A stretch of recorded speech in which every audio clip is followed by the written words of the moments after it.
La revue de presse d'Europe 1, Olivier Delagarde. On commence avec la fin d'une marque symbole. Et la mère Denis doit se retourner dans sa tombe, écrit Mathilde Visserias dans le Figaro.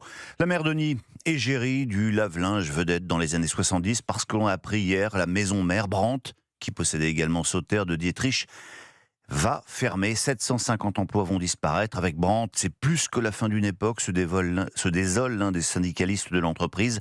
Interrogé par Le Parisien aujourd'hui en France, Christian Panvert s'est rendu effectivement à Vendôme, où se trouve l'une des deux usines du groupe.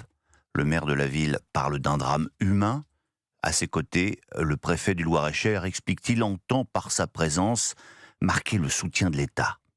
Mais non, assez. Ça suffit, stop à l'hypocrisie des politiques. À la une de l'opinion, Rémi Godot explose dans une colère froide ce matin. Nos élus et nos dirigeants ne peuvent pas orchestrer l'instabilité législative, renier les promesses de suppression d'impôts de production, se moquer de la compétitivité énergétique et multiplier les amendements punitifs sous prétexte que les entreprises ont toujours les moyens, écrit-il, et à la fin pleurer sur les fermetures d'usines. Brandt, conclut-il, ferme, les liquidateurs siègent à l'Assemblée nationale. Retour à Paris maintenant, Olivier. C'est un chantier énorme, raconte Marcelo Westfred dans Le Parisien. Dans le quartier de la gare d'Austerlitz s'élèvera prochainement le nouveau siège de l'AfD. Bâtiment de verre à l'architecture élancée, 50 000 mètres carrés de bureaux. Coût des travaux, 924 millions, un petit milliard donc, et une polémique qui commence à enfler. C'est Sarah Knafo qui a levé le lièvre, s'étonnant de cette construction pharaonique alors que Paris est plein de bureaux vides. Mais l'AfD, ce n'est pas n'importe quoi. L'Agence française de développement, 3500 salariés publics, 13 milliards de budget, une sorte de symbole à lui tout seul de la France d'après-guerre. Pour paraphraser Clausewitz, on pourrait dire que l'AfD, c'est la continuité de la colonisation et du paternalisme économique par d'autres moyens. Une générosité publique tous azimuts, car la France a bon cœur avec vos impôts. L'AfD, c'est des projets au Mali, au Niger, dans tous ces pays qui ont mis la France à la porte. C'est aussi, on croit rêver, une aide financière accordée aux Chinois. Oui, ceux-là même qui sont en train de ruiner notre économie. AfD, pour ne pas se tromper, disait la pub, mais par pitié, arrêtez de penser qu'un peu des 13 milliards de l'AfD pourrait aider Brandt. Ce sont des arguments d'extrême droite. Alors face à la polémique qui commence à enfler, le patron de cette institution contre-attaque, donc dans Le Parisien, Rémi Rioux nous assure que cette énorme tirelire est bien gérée, que la France peut être fière de tout cet argent dépensé. Il sait de quoi il parle. Homme de gauche, il a travaillé à Bercy avec Pierre Moscovici. Il est même pressenti pour lui succéder à la tête de la Cour des comptes. Vous voyez comme les choses sont bien faites. Dans quelques mois, c'est lui qui aura peut-être à vérifier les comptes de l'AfD. Quoi d'autre dans les journaux ? Écoutez, pas mal de choses. Ce matin, une belle interview de Fabrice Lucchini au Figaro. On y parle de Sioran, de Hugo, de Flaubert.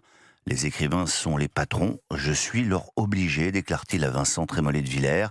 Apparaître et disparaître à leur profit, c'est mon travail.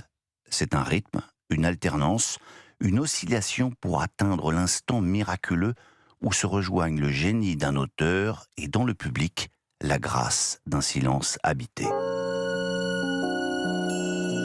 Après Lucchini, un autre artiste, lui, ne s'exprime pas dans les théâtres parisiens, mais dans les stades saoudiens.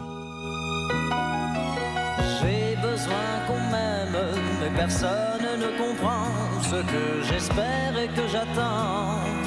Qui pourrait me dire qui je suis?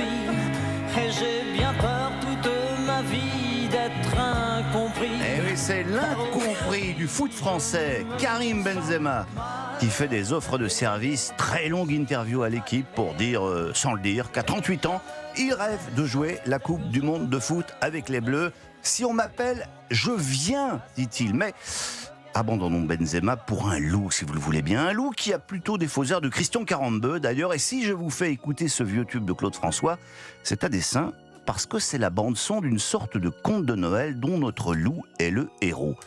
En fait, il s'agit d'un film publicitaire qui est en train de devenir viral. Déjà, 150 millions de vues dans le monde, expliquent Les Échos, qui lui consacrent un petit papier. Il faut dire que ce dessin animé est absolument craquant, réalisé par un petit studio montpelliérain, garanti sans aucune intelligence artificielle. Il est le symbole de la French Touch pour le journal, la preuve que ce pays a encore du talent. Alors venons-en au pitch. Un loup qui au départ fait peur à tous les animaux de la forêt va se mettre à cuisiner des légumes avec constance, Une merle moqueuse lui sourit, un hérisson devient son ami. Nous avons tous une raison de mieux manger, c'est la morale publicitaire, et à la fin du dîner végétarien, c'est le loup, ce mal-aimé, qui s'éclipse en majesté. Mal aimé, je suis le mal aimé. Les gens me connaissent tel que je veux me montrer. Et on dit chercher à savoir d'où me viennent les joies. Il faut vraiment regarder Europe Et 1 TV, pour moi, parce qu'on a ce une petite désespoir danse de Pascal. caché au fond de moi. C'est un chanteur qui s'ignore. Mal-aimé. Vous auriez aimé faire de la scène, Pascal Notre vie Pro. s'est arrêtée en mars 1978.